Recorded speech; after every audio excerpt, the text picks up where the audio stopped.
Hello बच्चों, आप सभी का स्वागत है हमारे चैनल एनसीईआरटी ट्यूटोरियल हिंदी पर। और यहां पर आज हम इस वीडियो में पढ़ रहे हैं क्लास 9th के इतिहास के अध्याय नंबर 1 को, यानी पहला अध्याय जो कि है फ्रांसीसी क्रांति। इससे जुड़े हुए 50 से भी ज्यादा हम महत्वपूर्ण एमसीक्यू प्रश्नों को देखने वाले हैं। अब यहां पर देखिए, इस अध्याय के ऊपर इस वीडियो से पहले हमने कई सारे और वीडियो किए हैं, जहां पर एक वीडियो में हमने क्या किया है, कुछ एमसीक्यू को डिस्कस किया, करीब 40 के करीब एमसीक्यू, यानी कि इसमें जितने एमसीक्यू हैं इसके अलावा 40 और वहां पर बताए गए हैं। साथ में एक वीडियो किया है जहां पर इस अध्याय को कंप्लीट एक्सप्लेन करके बताया गया है। साथ ही जल्दी हम एक और वीडियो लाने वाले हैं, उसमें भी आपको अच्छा एक्सप्लेनेशन मिलेगा इस अध्याय का। तो आइए शुरू करते हैं। क्या करते हैं, हम फ्रांसीसी क्रांति से जुड़े हुए सभी महत्वपूर्ण एमसीक्यू को डिस्कस कर लेते हैं। आइए शुरू करते हैं, बारी बारी से देख लेते हैं। यहां पर सबसे पहला प्रश्न हमारे सामने क्या है कि भाई फ्रांस की क्रांति कब हुई थी, यानी जो फ्रांसीसी क्रांति, जिस क्रांति के बारे में हम लोग यहां पर पढ़ रहे हैं, जो कि हमारे इस अध्याय का टाइटल भी है। यहां पर क्या पूछा जा रहा है कि भाई फ्रांस की क्रांति कब हुई थी। ऑप्शन क्या है, ऑप्शन कई सारे हैं, 1689, 1789, 1889, 1947। तो भाई हुई कब थी, 1789 को। अब ये 1789 में कब, तो भाई जो फ्रांस की में क्रांति हुई थी, जो पहली घटना हुई थी फ्रांस की क्रांति की, यानी कि जो बास्तिल के किले को ढहाने की घटना हुई थी, ये कब हुई थी, 14 जुलाई को। 14 जुलाई। अब ये देखिए, ये हुई थी 14 जुलाई को। ये डेट भी आपके लिए इंपॉर्टेंट है, इसको भी ध्यान में रखिएगा। अब यहां पे जब फ्रांस की क्रांति आपसे पूछा जाता है, तो ऐसा नहीं है कि फ्रांस की क्रांति सिर्फ एक दिन हुआ था 14 जुलाई को, इसका यह मतलब नहीं है। मतलब है कि भाई फ्रांस की क्रांति की पहली घटना कब हुई थी, तो 14 जुलाई को हुई थी। या फिर आपसे पूछा जाएगा कि फ्रांस की क्रांति की शुरुआत कब हुई थी। अब यहां पर फ्रांस की क्रांति जब हम बात करें, तो फ्रांस की क्रांति कब से कब तक चली थी, तो 14 जुलाई 1789 को फ्रांस की क्रांति शुरू हुई थी और करीब 1799 के आसपास चली थी, जब तक कि नेपोलियन ने राजगद्दी पर कब्जा नहीं कर लिया।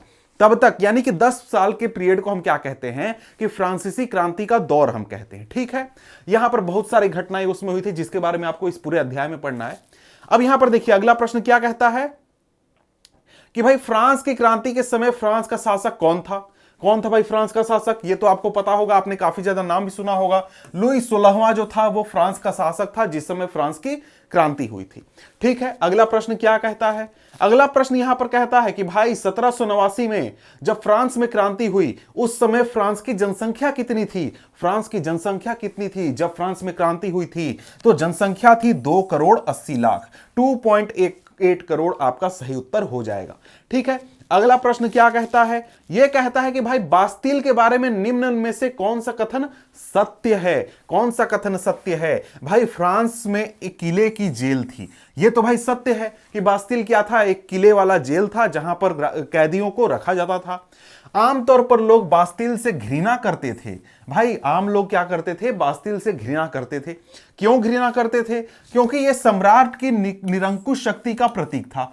कोई भी सम्राट के खिलाफ बोलेगा, कोई भी सरकार के खिलाफ जाएगा, कुछ भी होगा, सरकार क्या करेगी, राजा क्या करेगा, बास्तिल के किले में जेल में डाल देगा।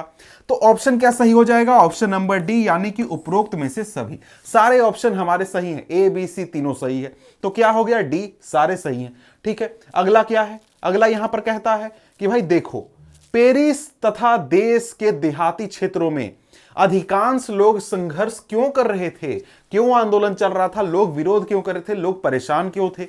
वे लोग पुलिस अधिकारियों के अत्याचारों के विरुद्ध संघर्ष कर रहे थे। तो क्या पुलिस अत्याचार के खिलाफ संघर्ष कर रहे थे क्या, जी नहीं, कुछ और मुद्दा था। क्या मुद्दा था, वो लोग पावरोटी की महंगी कीमतों का विरोध कर रहे थे। जी हां, जो पूरा फ्रांस था, फ्रांस में जो पेरिस था या फिर गांव के इलाके थे, वहां पर लोगों की जो खाने की चीजें थी, उनकी कीमतें बहुत ज्यादा बढ़ चुकी थी, तो उसी वजह से लोग महंगाई का विरोध कर रहे थे। अगला क्या प्रश्न है, अगला प्रश्न कहता है लुई 16वां फ्रांस की राजगद्दी पर कब आसीन हुआ था। यानी लुई 16वां जो कि फ्रांस की क्रांति के समय राजा था, वो राजगद्दी पर कब बैठा था, तो वो राजगद्दी पर बैठा था 1774 में। अब यहां पर एक सवाल मैं आपसे पूछता हूं कि जब राजगद्दी पर बैठा था लुई 16वां, उस समय उसकी उम्र कितनी थी, ये जरा कमेंट करके बताइए। आप बताइए कि आप ध्यान देते हैं, पढ़ाई करते हैं, अच्छी तरीके से आपका फोकस है। अगला प्रश्न, लुई 16वें की पत्नी का नाम क्या था, मेरी आंतोनेत। यानी कि मैरी एंटोनेट क्या थी, लुई 16वें की पत्नी थी। ठीक है, इसके बाद आगे बढ़ते हैं, आगे क्या है, अगला प्रश्न क्या कहता है कि भाई जब 1774 में लुई 16वां सम्राट बना तो राजकोष खाली होने का क्या कारण था, यानी जो खजाना था, जो सरकारी खजाना था, वो खाली क्यों था जब लुई 16वां राजगद्दी पर बैठा 1974 में। क्या कारण थे उसके देख लेते हैं। क्योंकि फ्रांस में लंबे समय तक युद्ध चले थे, ये तो भाई कारण था कि फ्रांस जो था वो काफी ज्यादा युद्ध में शामिल था, अमेरिका की आजादी को सपोर्ट कर रहा था, वैसे युद्ध में शामिल हुआ, और भी कई सारे युद्ध में शामिल था, जिसकी वजह से क्या हो गया था, पूरा खजाना खर्च हो चुका था और सरकार पर कई सारे, बहुत सारे अरबों में, खरबों में क्या थे, कर्ज थे। तो कितने कर्ज थे, लगभग 12 बिलियन थे, यानी 10 बिलियन पहले से था, 2 बिलियन एक्स्ट्रा ऐड हुआ था, कुल मिलाकर 12 बिलियन कर्ज थे। ये एक कारण था युद्ध की वजह से। अगला क्या था कि भाई सरकार जो थी वर्साय के महल और राज दरबार की शानो शौकत बनाए रखने के लिए फिजूल खर्ची करती थी, यानी कि भाई झूमर सुंदर सुंदर होना चाहिए, टेबल सुंदर सुंदर होना चाहिए, सोना का हार चाहिए, सोना का मुकुट चाहिए, बॉडीगार्ड लोग एकदम सोना का कपड़ा पहन के घूमेगा, बहुत शानो शौकत में रहेंगे हम लोग, राजा हैं हम लोग, ऐसी चीज में पैसा बहुत बर्बाद हो रहा था। ठीक है, तो अगला ऑप्शन ए और बी दोनों लास्ट क्या है, क्योंकि बास्तिल ढहने के दौरान जनता ने राजकोष लूट लिया था। क्या अब जनता को कुछ मिला था, कुछ नहीं मिला था भाई, किला वाला जेल था बास्तिल, वहां कुछ नहीं मिला था। क्या सही है, सी नंबर ऑप्शन सही है, यानी ए और बी दोनों बातें सही है। ठीक है, अगला प्रश्न देखते हैं, ये क्या कहता है, ये क्या कहता है भैया, सिंपल प्रश्न है। सिंपल प्रश्न क्या है कि भाई लीवरे क्या थी, भाई लीवरे क्या चीज थी भैया, ये तो आपको पता होना चाहिए। लीवरे क्या थी, लीवरे थी फ्रांस की मुद्रा, फ्रांस की मुद्रा थी क्या, लीवरे। अब यहां पर एक और सवाल मैं लीवरे से पूछता हूं कि आखिर लीवरे को कब खत्म किया गया था, यानी जो मुद्रा लीवरे थी इसका चलन कब समाप्त हो गया, खत्म हो गया, ये आप कमेंट करके बताइए। किताब में लिखा हुआ है, अगर आपने पढ़ा है किताब और सही तरीके से वीडियो देखा है तो आपको पता चल जाएगा, आपको पता होगा। कमेंट करके बताइए कि लीवरे कब खत्म हुई थी, कब इसका यूज, इस्तेमाल खत्म हो गया था। अगला प्रश्न कि भाई स्टेट से क्या अभिप्राय है, यानी जो अध्याय में आपने स्टेट, स्टेट कई बार सुना है, प्रथम स्टेट, द्वितीय स्टेट, तृतीय स्टेट, ये स्टेट क्या चीज होता है, क्या ये अलग अलग राज्य को हम स्टेट कहते हैं, धार्मिक केंद्रों को क्या स्टेट कहा जाता है, या फिर राज्य को दिए जाने वाले टैक्स को स्टेट कहते हैं, या फिर फ्रांस का सामाजिक वर्ग का विभाजन क्या कहलाता है, स्टेट कहलाता है। ऑप्शन बहुत ही आसान है आपका, इस चैप्टर में एक जो चीज है स्टेट, ये बहुत इंपॉर्टेंट, बहुत महत्वपूर्ण चीज है। उत्तर क्या होगा, डी, कि फ्रांस का जो सामाजिक विभाजन था वही क्या कहलाता है, स्टेट। इसमें हमने क्या देखा था, हमने देखा था कि पहला प्रथम स्टेट था, प्रथम में क्या था, जो पादरी लोग थे वो आते थे। प्रथम के बाद कौन आ गया, द्वितीय स्टेट आ गया। द्वितीय स्टेट में क्या हो गया, जितने भी आपके कुलीन वर्ग के लोग थे, कौन लोग थे, कुलीन, ये कहां आ गए, ये आ गए आपके द्वितीय स्टेट में। इसके बाद सबसे नीचे कौन सा स्टेट आ गया इसमें, तृतीय। तृतीय स्टेट में कौन लोग आ गए, जो आम जनता थी, यानी कि जो किसान थे, जो व्यापारी थे, जो इसके अलावा आपके सरकारी नौकरी करने वाले लोग थे, वो लोग कहां आते थे, तृतीय स्टेट में आते थे। इन दोनों को क्या लाभ थे भैया, प्रथम और द्वितीय को क्या था, टैक्स नहीं देना था। टैक्स कौन देता था, तृतीय देता था। और भी तरीके के लाभ इन दोनों को थे। तो ठीक है, ये सारी से जुड़े हुए प्रश्न आगे भी हैं, उनको भी देखेंगे। अगला हमारे सामने आता है प्रश्न, अगला प्रश्न है कि भाई फ्रांसीसी समाज में कितने प्रतिशत जनसंख्या किसानों की थी, यानी पूरा जो फ्रांस था, 3 स्टेट तो थे, उसमें से किसानों की जनसंख्या कितनी थी। तो भैया किसानों की जनसंख्या कितनी थी, 90%। पूरे फ्रांस की जनसंख्या की 90% जनसंख्या किसकी थी, किसानों की थी। ठीक है, अगला प्रश्न देखते हैं। अगला प्रश्न क्या कहता है कि भाई पादरी किस स्टेट के अंतर्गत शामिल थे, यानी जो पादरी लोग थे जो कि चर्च में काम किया करते थे, वो किस स्टेट में आते थे, ये आते थे प्रथम स्टेट में। और इनको क्या फायदा था, इनको भैया फायदा था कि इनको जो है टैक्स नहीं देना होता था, और इनको एक तरीके से और भी तरीके के फायदे मिलते थे। ये टैक्स वसूला करते थे, किससे, जनता से। कौन सा टैक्स? धार्मिक टैक्स, रिलीजियस टैक्स। अब उसका नाम क्या है, उससे उसके ऊपर सवाल नीचे पूछा जाएगा, उसका जवाब दीजिएगा। ठीक है, अगला प्रश्न क्या कहता है? द्वितीय स्टेट में कौन लोग शामिल थे? यानी जो सेकंड स्टेट था इसमें कौन आते थे? पादरी आते थे क्या? नहीं तो भाई ये तो हमारे फर्स्ट में आते थे। सेकंड, कुलीन वर्ग के लोग, व्यापारी लोग, किसान लोग। ऑप्शन बहुत ही आसान है, कुलीन वर्ग के लोग आते थे किसमें? सेकंड स्टेट में। सेकंड स्टेट बोले तो द्वितीय स्टेट में। ठीक है, अगला प्रश्न देखते हैं। अगला प्रश्न क्या कहता है? यह कहता है कि भाई तृतीय स्टेट में इनमें से कौन सा वर्ग शामिल नहीं था? कौन लोग शामिल नहीं थे? और यहीं से हमें पता चल जाएगा भाई कौन लोग शामिल थे। अब यह सिंपल सा बात है कि जो प्रथम स्टेट में और द्वितीय स्टेट में नहीं आया वो तृतीय में आएगा। यानी पादरियों और कुलीनों को छोड़कर जितने भी लोग बच गए वो कहां आ गए? तृतीय स्टेट में आ गए। तृतीय स्टेट में क्या अदालती कर्मचारी आएंगे? जी हां आएंगे, क्योंकि ये भैया न तो कुलीन है न तो पादरी हैं। क्या बड़े व्यवसायी आएंगे? ये भी आएंगे, क्योंकि ना तो ये कुलीन है ना ही व्यापारी हैं। क्या किसान आएंगे? जी हां ये भी आएंगे। क्या कुलीन वर्ग आएगा क्या? जी नहीं, ये तो सेकंड स्टेट के हैं ना। तो ये हमारा आंसर हो गया कि ये तृतीय स्टेट में नहीं आते हैं। ठीक है, अगला प्रश्न क्या कहता है? अगला प्रश्न कहता है कि भाई यहां पर इनमें से कौन सा चर्च द्वारा लिया जाने वाला धार्मिक कर था? यहां पर बताइए कि भाई यहां पर कौन सा कर है जो कि चर्च द्वारा लिया जाता है? क्या वो टाइद है? क्या वो टाइल है? लिब्रे है? स्टेट है? कौन सा है? उत्तर बहुत ही आसान है कि टाइद क्या है? ये एक प्रकार का टैक्स है जो कि चर्च द्वारा लिया जाता था। और ये कितना होता था? ये उपज का 10वां हिस्सा होता था। कितना? 10वां हिस्सा होता था उपज का, जो कि धार्मिक टैक्स के रूप में चर्च लेता था। ठीक है, अगला क्या है? अगला है कि भाई इनमें से कौन सा प्रत्यक्ष कर था? प्रत्यक्ष कर मतलब कि सरकार ले रही है। कौन सा टैक्स सरकार ले रही है? क्या वो टाइद है? क्या वो टाइल है? लिब्रे है? स्टेट है? भैया लिब्रे तो मुद्रा है, स्टेट सामाजिक विभाजन है। टाइड के बारे में हमने पढ़ लिया कि वो धार्मिक कर है। बचा क्या? टाइल बचा। टाइल क्या है? एक प्रकार का प्रत्यक्ष कर है जो कि सरकार द्वारा लिया जाता है। यानी अगर आप कुछ भी खरीदते हैं, बेचते हैं, कुछ भी व्यापार करते हैं, कुछ भी करते हैं, तो क्या होगा? सरकार आपसे टैक्स लेगी, जिसका नाम क्या होगा? टाइल होगा। ठीक है, अगला यहां पर देखते हैं। अगला प्रश्न क्या कहता है? इनमें से किसे राज्य को दिए जाने वाले कर देने से छूट था? यानी किसको कर देने में छूट था भैया? तो हमने पढ़ा है कि फर्स्ट और सेकंड स्टेट, यानी कि प्रथम तथा द्वितीय स्टेट के लोगों को क्या था? छूट था। तो इन दोनों में कौन आ गया? क्या पादरी इन दोनों में आता है क्या? जी हां, क्योंकि प्रथम में ये आता है तो इसको तो छूट मिलेगा। क्या द्वितीय का कोई यहां पर है? जी नहीं, तो पादरी हमारा सही उत्तर हो गया कि वो प्रथम स्टेट से आता है, इस वजह से उसको टैक्स देने में छूट है। अगला प्रश्न देखते हैं। अगला प्रश्न क्या कहता है? यहां पर फ्रांस की 60% जमीन पर किसका हक था? यानी कि फ्रांस की जो जमीन थी उसमें से 60% जमीन का मालिक कौन था? क्या फ्रांस के गरीब किसान उसके मालिक थे? जी नहीं, गरीब किसान नहीं थे। क्या पादरी और कुलीन वर्ग के लोग शामिल थे? जी हां, ये तो शामिल थे। इनके पास टैक्स इनको देना नहीं था, मालिक बन के बैठे हुए थे। लेकिन साथ में तीसरे स्टेट के कुछ अमीर लोग भी थे जिनके पास क्या था? जमीन था। तो कुल मिलाकर ये दोनों, यानी कि पादरी और कुलीन वर्ग और तीसरे स्टेट के कुछ लोग जो कि अमीर हैं, ये सभी मिलकर क्या करते थे? फ्रांस की 60% जमीन के मालिक बनकर बैठे हुए थे। और उत्तर क्या हो जाएगा? डी, बी और सी दोनों मिलाकर 60% जमीन के मालिक थे। ठीक है, अगला क्या प्रश्न?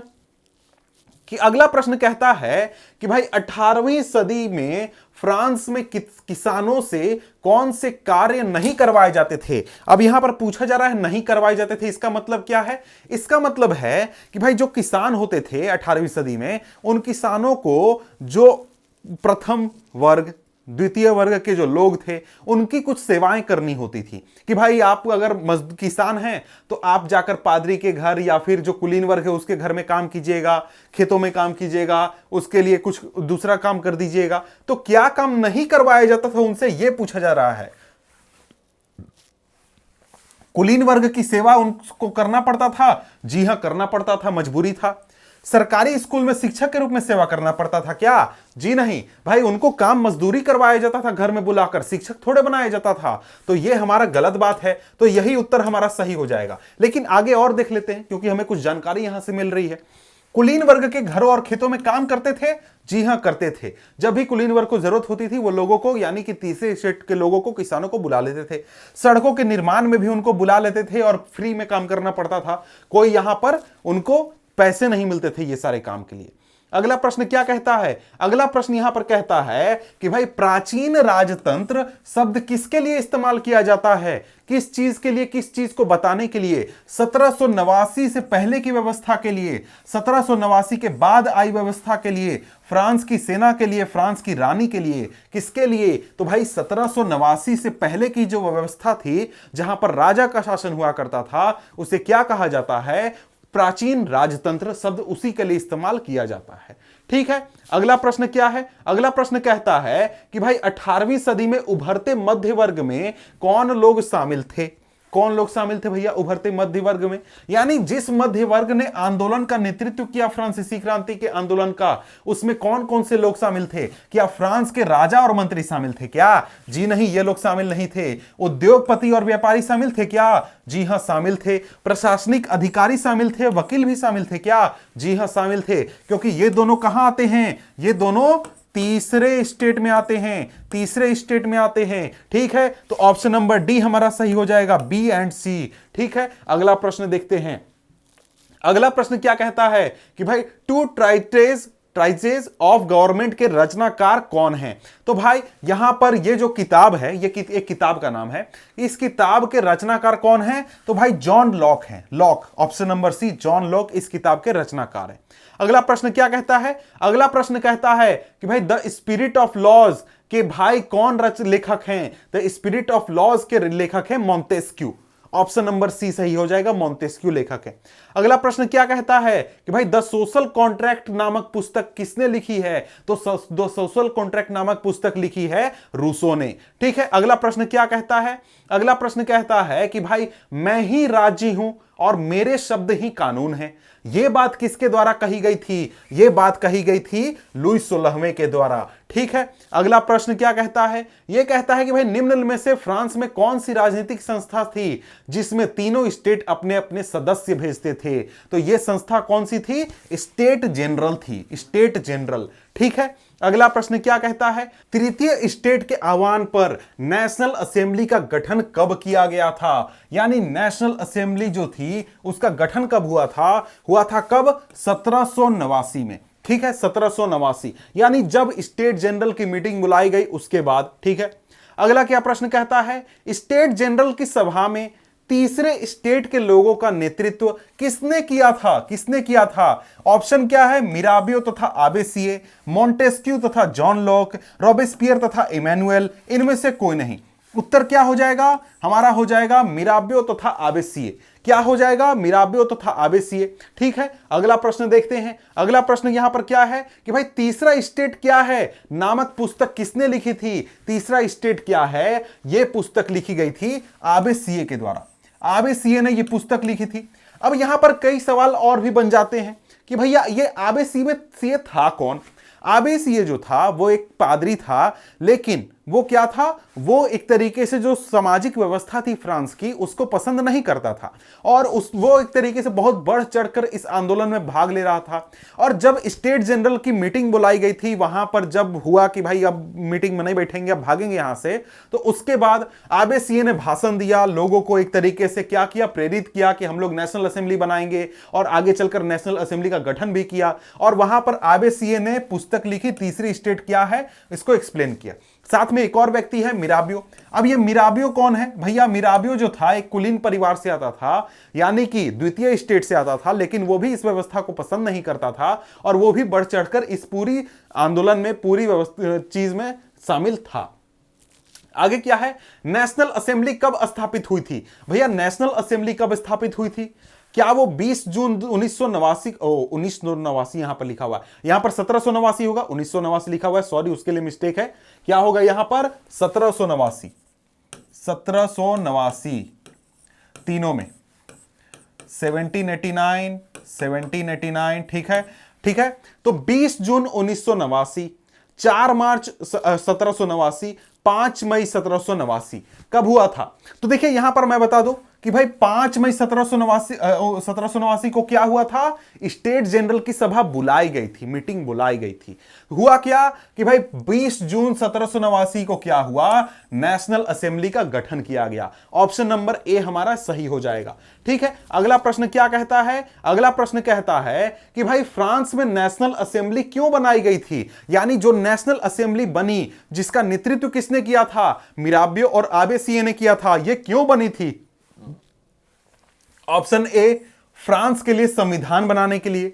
क्या यह बात सही है? जी हां, बिल्कुल सही है कि भाई हम लोग फ्रांस के लिए नया कानून बनाएंगे और यह कानून जो होगा वो राजा को मानना पड़ेगा और इस कानून के हिसाब से ही पूरा देश चलेगा, ताकि देश में कोई भी एनार्की ना हो, कोई भी निरंकुशवाद ना हो। ठीक है, तो यहां पर पहला तो सही है। दूसरा क्या कहता है? सम्राट की शक्तियों को सीमित करने के लिए, कि सम्राट जो है उसके निरंकुशवाद को कम किया जाए, सम्राट जो कुछ कानूनों के तहत चले, अपनी मर्जी से सारी चीजें ना करे। तो यहां पर दूसरा भी सही है, इसलिए क्या हो जाएगा? यहां पर सी ऑप्शन सही हो जाएगा। लेकिन यहां पर जो डी ऑप्शन है कि भाई सम्राट पर राजगद्दी छोड़ने का दबाव बनाने के लिए, ऐसी कोई इनकी मांग नहीं थी। इनकी मांग शुरुआत में क्या थी, जब नेशनल असेंबली शुरू बनी थी, कि भाई हम लोग के कानून के हिसाब से राजा चले, उस हिसाब से सारी व्यवस्था चले, हम लोग को आगे कोई ज्यादा चीज नहीं चाहिए। ठीक है, आगे प्रश्न क्या कहता है? आगे प्रश्न कहता है कि भाई नेशनल असेंबली ने कब करों, कर्तव्यों और बंधनों वाली सामंती व्यवस्था के उन्मूलन का आदेश पारित किया?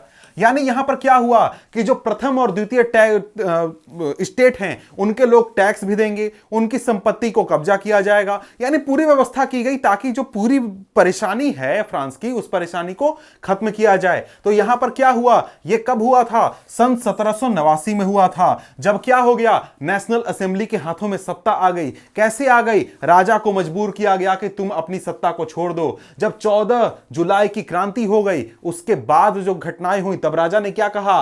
बोला कि भैया देखो, पावर ले लो, नेशनल असेंबली अब कंट्रोल करेगी सारी चीजें। ठीक है, आगे क्या है? अगला यहां पर क्या प्रश्न कहता है कि भाई सम्राट के शक्तियों पर अंकुश लगाने और सभी मनुष्य को मूलभूत अधिकार प्राप्त करने के लिए फ्रांस में संविधान कब बना? यानी कि फ्रांस में संविधान कब लागू किया गया था? तो भाई जो नेशनल असेंबली थी वो संविधान बनाने का काम कर रही थी, और संविधान बनाने का जो काम था ये पूरा हुआ था 1791 में। 1791 में संविधान बनाने का काम क्या हुआ था? पूरा हुआ था। ठीक है, अगला क्या प्रश्न कहता है कि भाई फ्रांस संवैधानिक राजतंत्र कब बन गया? फ्रांस संवैधानिक राजतंत्र कब बना? तो फ्रांस संवैधानिक राजतंत्र बना आपका 1791 में। ठीक है, अगला क्या प्रश्न यहां पर कहता है कि भाई संवैधानिक राजतंत्र में कानून बनाने का अधिकार किसके पास था? यानी क्या कानून होगा, क्या कानून नहीं होगा, यह अधिकार किसके पास था संवैधानिक राजतंत्र में? तो यह अधिकार था क्या राजा के पास, क्या नेशनल असेंबली के पास, मंत्रियों के पास, या जनता के पास? तो यह अधिकार दिया गया था नेशनल असेंबली को। अब यहां बोलिएगा सर दिया गया था मतलब कौन दिया था अधिकार? तो भैया नेशनल असेंबली ने खुद को पावर दे दिया था। जब नेशनल असेंबली बैठी संविधान बनाने, उसने संविधान बनाया, तो अंतिम में फैसला दिया कि भाई आगे जो भी कानून वगैरह बनाना होगा उसके लिए पावर किसके पास रहेगा? नेशनल असेंबली के पास रहेगा। ठीक है, अब यहां पर एक और चीज है, एक और शब्द है, संवैधानिक राजतंत्र। अब ये संवैधानिक राजतंत्र क्या चीज होता है? तो भैया संवैधानिक राजतंत्र का मतलब होता है कि भाई देखो, राजा जो है ना, राजा अपने गद्दी पर बैठेगा, राजा भी अभी भी देश का राजा है, राजा कहीं गया नहीं है, लेकिन राजा अपनी मर्जी से चीजों को नहीं कर सकता है। राजा को कुछ भी करना है तो क्या करना होगा? संसद की परमिशन लेनी होगी। जैसे हमारे देश में संसद है, वहां पर क्या था? नेशनल असेंबली था कि नेशनल असेंबली का परमिशन लेना होगा। उदाहरण आज का ब्रिटेन, आज का जो इंग्लैंड है, ब्रिटेन है, वहां पर क्या है? संवैधानिक राजतंत्र है। यानी वहां पर राजा मौजूद है। कौन है? रानी वहां पर मौजूद है अभी ब्रिटेन में, लेकिन वो अपनी मर्जी से कुछ भी नहीं कर सकती है। वो संविधान के हिसाब से, वो संसद के हिसाब से काम करेगी। ठीक है, नेशनल असेंबली के पास ये ताकत दी गई थी। अगला क्या प्रश्न है? फ्रांस गणराज्य कब बन गया? यानी कि गणराज्य कब बन गया? तो यह बन गया कब? 1792 में। 1792 में। अब यह गणराज्य बन गया मतलब कि अब भैया देश का जो राजा है ना, राजा गया, अब देश का जो सबसे ऊंचा पद होगा, कौन सा पद, जैसे हमारे देश में राष्ट्रपति है, तो यह पद किसके पास होगा? देश के एक आम नागरिक के पास होगा, यानी कोई भी जाकर देश के सबसे ऊंचे पद पर बैठ सकता है। तो इसका मतलब क्या हो गया? गणराज्य। और राजतंत्र का मतलब क्या होता है? राजतंत्र का मतलब होता है कि देश का जो सबसे ऊंचा पद है, जो राजा है, वो खानदानी आएगा, यानी बाप के बाद बेटा, बेटा के बाद उसका बेटा, इस तरीके से। तो फ्रांस क्या बन गया? गणराज बन गया। गणराज कैसे बन गया भाई? 1792 में क्या हुआ था? आंदोलन हो गया था, जनता को परेशानी थी, जनता ने किसको आंदोलन में हटा दिया? राजा को हटा दिया। ठीक है, आगे देखते हैं आगे क्या होता है प्रश्न। आगे प्रश्न यहां पर है कि भाई इनमें से सक्रिय नागरिक से संबंधित सही कथन का चुनाव करें, यानी सक्रिय नागरिक के बारे में पूछा जा रहा है। अब ये सक्रिय नागरिक क्या होता है जरा सा देख लेते हैं। यहां पर कहा जा रहा है कि भाई 18 वर्ष से ऊपर सभी आयु के लोग, क्या ये सभी हमारे सक्रिय नागरिक थे? क्या? जी नहीं। 25 वर्ष से ऊपर सभी लोग, क्या ये सभी सक्रिय नागरिक थे? जी नहीं। 25 वर्ष से अधिक आयु के ऐसे पुरुष जिन्हें मत देने का अधिकार प्राप्त था, यह बिल्कुल सही बात है। यानी कि जब पहली बार वोट देने का अधिकार दिया गया फ्रांस में, तो वहां पर वोट देने का अधिकार सबको नहीं था। किसको था? पहला कंडीशन कि भैया आपको मर्द होना पड़ेगा, लड़का होना पड़ेगा। दूसरा कंडीशन, आपकी 25 वर्ष से ज्यादा उम्र होनी चाहिए, तब आपको क्या मिलेगा? वोट देने का अधिकार मिलेगा। एक और कंडीशन था, उस कंडीशन के बारे में अभी थोड़ी देर बाद हम नीचे एक और क्वेश्चन है वहां पर बात करेंगे। ठीक है, आगे देखते हैं। आगे क्या कहता है कि भाई लुई 16 को मौत की सजा सुनाई गई। तो भाई लुई 16 को मौत की सजा किस आरोप में सुनाई गई थी? तो यहां पर लुई 16 को मौत की सजा सुनाई गई थी राजद्रोह के आरोप में। अब भैया राजद्रोह, भाई राजा अपने देश से राजद्रोह कैसे कर सकता है? तो भाई उसने किया था। कैसे? फ्रांस में क्या बन गया? 1789 की क्रांति हुई, उसके बाद क्या हो गया? फ्रांस में संवैधानिक राजतंत्र बन गया, यानी कि फ्रांस के राजा के पास राजगद्दी रहेगी लेकिन ताकत नहीं रहेगा। ताकत किसके पास रहेगा? नेशनल असेंबली के पास रहेगा। तो यहां पर इसने क्या किया? लुई 16 अपने अगल बगल के राजाओं से बात करने लगा कि भाई सेना भेजो, चीजों को कंट्रोल करो, नहीं तो तुम लोग के साथ भी यही होगा। तो इस चीज को देखते हुए क्या हुआ? उस पर क्या हो गया? राजद्रोह का मुकदमा चलाया गया और उसको मौत की सजा सुनाई गई। अब ऐसा नहीं था कि सीधे उसको पकड़ कर लाया गया था, जनता ने आंदोलन किया, जनता गुस्सा थी, अपने परेशानियों को लेकर आंदोलन करके राजा को पकड़ ली, राजा को जेल में डाल दिया गया और उसके बाद यह केस चलाकर उसको मौत की सजा दे दी गई, फांसी सुना दी गई। ठीक है, अगला प्रश्न कि भाई फ्रांस में सक्रिय नागरिक बनने के लिए कौन सी योग्यता जरूरी थी? कौन सी योग्यता होनी चाहिए थी? अभी तुरंत हमने बात किया था कि क्या 18 वर्ष होना जरूरी था और 4 दिन की मजदूरी देना जरूरी था? क्या 25 वर्ष होना जरूरी था और 3 दिन की मजदूरी जरूरी थी? या फिर 25 वर्ष के ऊपर सभी, 18 वर्ष के ऊपर सभी? नहीं, यहां पर एक और चीज में छूट गया है। पुरुष, पुरुष। तो यहां पर क्या व्यवस्था थी? यहां पर व्यवस्था थी कि वैसे पुरुष जिनकी उम्र 25 साल से ज्यादा है और जो 3 दिन के बराबर, 3 दिन की मजदूरी के बराबर टैक्स देते हैं, कर देते हैं, वही क्या बन सकते हैं? सक्रिय नागरिक बन सकते हैं। अब ये सक्रिय नागरिक काहे जरूरी है भैया? सक्रिय नागरिक बन के क्या होगा? सक्रिय नागरिक बन के होगा ये कि आप क्या करते हैं? आप सरकार बनाने के लिए क्या करेंगे? वोट देंगे, वोट देकर सरकार बनाएंगे। तो वोट देने का अधिकार सबको नहीं था। ठीक है, अगला प्रश्न क्या कहता है? यह प्रश्न कहता है कि भाई फ्रांस का सबसे सफलतम क्रांतिकारी राजनीतिक क्लब कौन सा था? देखिए, फ्रांस में बहुत सारे राजनीतिक क्लब थे, सभी लोग क्या करते थे? राजनीति के बारे में डिस्कस करते थे, क्या सही है, क्या गलत है, क्या होना चाहिए, क्या नहीं होना चाहिए। तो भाई सबसे अच्छा, सबसे फेमस, सबसे सफल कौन था? तो ये जो था, ये था जैकोबिन क्लब। जैकोबिन जो था वो एक राजनीतिक क्लब था जो कि सबसे सफल था फ्रांस में, और ये जो क्लब था ये गरीबों का क्लब था, यानी कि वैसे लोग जो कि ज्यादा अमीर नहीं है, जैसे कोई मजदूर है, जैसे कोई किसान है या फिर कोई कारीगर है, तो उनका क्लब कौन सा था? जैकोबिन क्लब था। ठीक है, तो यहां पर जैकोबिन क्लब हो गया। अगला क्या देखते हैं? अगला क्या है प्रश्न हमारे सामने? अगला प्रश्न है, उन देशों के नाम दीजिए जिनके विरुद्ध नेशनल असेंबली ने सन 1792 में युद्ध की घोषणा का प्रस्ताव पारित किया था। मैंने कहा था ना कि भाई राजा ने राजद्रोह किया। कैसे किया?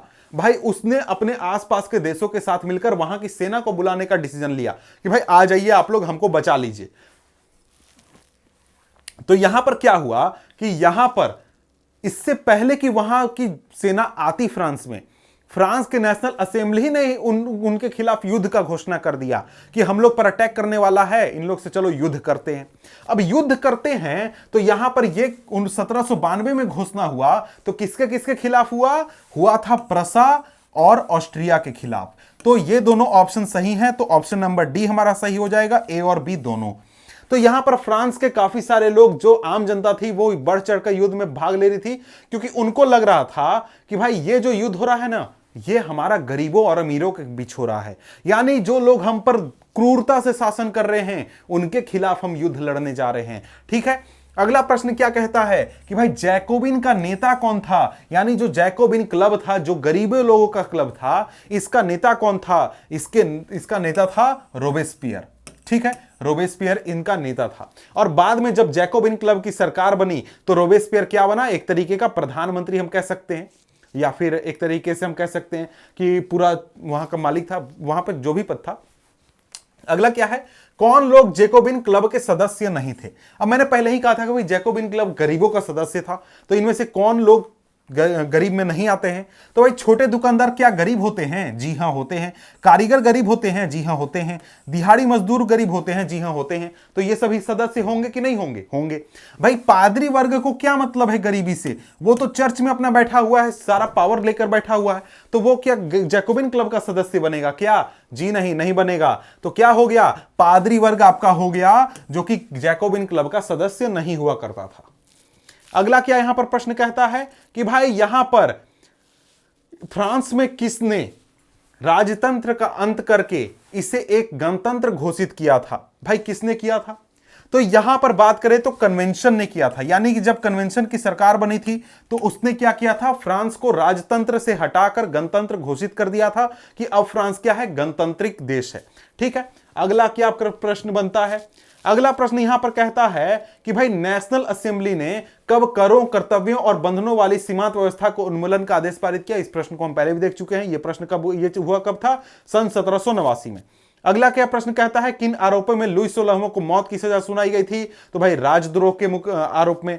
अगला क्या प्रश्न कहता है कि आतंक का राज किसने स्थापित किया था? तो आतंक का राज स्थापित किया गया था रोबेस्पियर के द्वारा, यानी कि जब जैकोबिन की सरकार बनी तो उसने क्या किया? आतंक का राज स्थापित किया। जो भी उसके खिलाफ जाता था या फिर जो भी उसके बराबरी वाले विचार के खिलाफ जाता था, जिससे भी उसको डाउट होता था कि यह हमारे खिलाफ है, उसको क्या करता था? वो जेल में डाल देता था। बहुतों को वो फांसी नहीं देता था, गिलोटिन पर चढ़ा देता था, यानी उसका सर कटवा देता था एक मशीन से, जिसका नाम क्या था? गिलोटिन था। अब यहां पर वही चीज, गिलोटिन क्या था? तो भाई कैदियों को कैद करके रखने वाली जेल थी क्या? जी नहीं। खेल का मैदान था क्या? जी नहीं। सिर धड़ से अलग करने वाली मशीन थी क्या? जी हां। उस मशीन पर सर रखते, ऐसे मारते, एक बार में सर अलग। तो क्या था? गिलोटिन एक मशीन था जिससे सर काटा जाता था। अगला प्रश्न, मैक्सिमिलियन रोबेस्पियर, यानी रोबेस्पियर का पूरा नाम है मैक्सिमिलियन रोबेस्पियर, इसको गिलोटिन पर कब चढ़ाया गया? अब सोचिएगा, ये तो प्रधानमंत्री था, पूरा हेड था देश का, सबको चढ़ाते चलता था, इसको ही चढ़ा दिया? जी हां। अब क्या हुआ था कि भैया ये इतना आतंक मचा के रखा था, इतना परेशान करके रखा था कि अपना पार्टी के लोग को भी फांसी पर, गिलोटिन पर चढ़ा के सर मुड़ी काट देता था। तो यहां पर सब लोग इतना परेशान हो गया कि अंतिम में इसी को पकड़ के चढ़ा दिया कि भाई तू ही चढ़ सबसे पहले, तू सबको के मरवा रहा है। तो इसको कब चढ़ाया गया था? इसको 1794 में सजा दी गई थी गिलोटिन पर चढ़ाने की। अगला प्रश्न, नेपोलियन फ्रांस का सम्राट कब बना? नेपोलियन फ्रांस का सम्राट बना 1804 में। कब बना? 1804 में। वैसे अगर देखा जाए तो नेपोलियन 1799 में ही उसने ताकत को अपने हाथ में ले लिया था, लेकिन उसने खुद को सम्राट घोषित कब किया? 1804 ईस्वी में किया था। अब यहां पर एक और सवाल, कई सारे सवाल बनते हैं कि भाई नेपोलियन कोड जो था उसके बारे में भी बहुत सारी बातें बन सकती हैं। वो सारे प्रश्न जो है हमने अलग वीडियो में किया है, वो वीडियो पहले से अवेलेबल है चैनल पर। ठीक है, अगला क्या प्रश्न कि वाटरलू की लड़ाई कब हुई थी? वाटरलू की लड़ाई हुई थी 1815 में, जिसमें क्या हुआ था? जिसमें नेपोलियन हार गया था और उसकी सत्ता चली गई थी। अगला क्या प्रश्न कि भाई फ्रांस में महिलाओं को मत देने का अधिकार कब हासिल हुआ था? फ्रांस में महिलाओं को मत देने का अधिकार कब हासिल हुआ था? 1946 में। देखिए, महिलाएं जो थी फ्रांस के पूरे आंदोलन में, पूरे फ्रांसीसी क्रांति में बहुत बढ़ चढ़कर हिस्सा ले रही थी, लेकिन जब उनको अधिकार देने की बात आई तो बिल्कुल भी उन्हें वैल्यू नहीं दिया गया। हां, कुछ जब क्रांतिकारी सरकार थी, यानी जब रोबेस्पियर की सरकार थी, तब इन्हें कुछ वैल्यू दिया गया था, शिक्षा का अधिकार दिया गया था, उनकी मर्जी से शादी के बिना का मतलब मर्जी से शादी करेंगी ऐसा अधिकार दिया गया था, लेकिन वोट देने का अधिकार इनको नहीं मिला था। वोट देने का अधिकार जो था वो इनको नहीं दिया गया था। कब मिला? 1946 में, यानी करीब 100-150 साल के आंदोलन के बाद। इसके बाद क्या आता है? इसके बाद यहां पर प्रश्न बनता है कि 1793 में किसने कहा था कि पुरुष बनने की इच्छा रखने वाली महिलाएं निर्लज हैं, यानी कि महिलाओं को पुरुष के बराबरी करने का अधिकार नहीं है, करना अगर मांग करती हैं ऐसी तो वो बिल्कुल बेशरम वाली बात करती हैं। तो ये कहा गया था सोमेत के द्वारा। अब इस सोमेत जो था ये एक प्रकार का नेता था जो कि क्रांतिकारी सरकार में या फिर क्रांतिकारी विचार का नेता था। ठीक है, तो यहां पर अगला प्रश्न क्या है कि भाई कन्वेंशन ने फ्रांसीसी उपनिवेशों में सभी दासों की मुक्ति का कानून कब पारित किया था? तो यह कब पारित हुआ था? 1794 में पारित हुआ था, लेकिन यह ज्यादा दिनों तक नहीं चला। क्यों? क्योंकि 1804 में नेपोलियन ने फिर से क्या किया था? शुरू कर दिया था क्या? दास प्रथा। ठीक है, दास प्रथा शुरू कर दिया था।